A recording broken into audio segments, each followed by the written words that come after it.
सुरक्षाको लागि 6-7 जनाको टोली चाहिँ नि दैनिक 10 बजेदेखि 4 बजेसम्म नि दिदीबहिनीहरू चाहिँ नि गस्ती गरिराख्नुहुन्छ।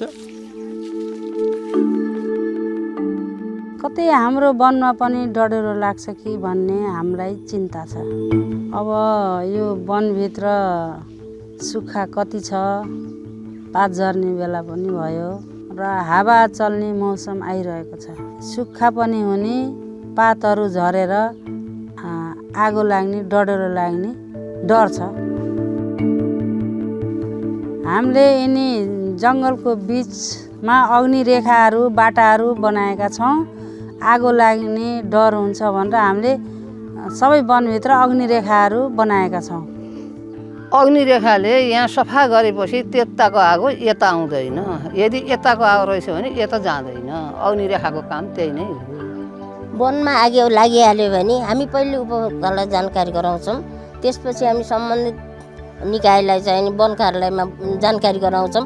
त्यसपछि हामी नगरपालिकामै उसको लागि चाहिँ सम्पर्क नम्बरको माध्यमबाट हामी बोलाउँछौँ र हामी उपभोक्ता स्वयं आफै आएर चाहिँ आगो निभाउने प्रयास पनि गर्छौँ।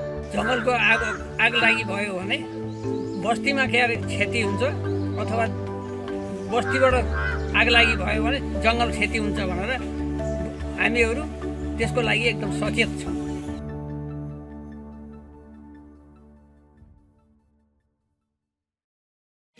मौसम जानकारी लिने बानीले रक्षा गर्छ सानो सावधानीले।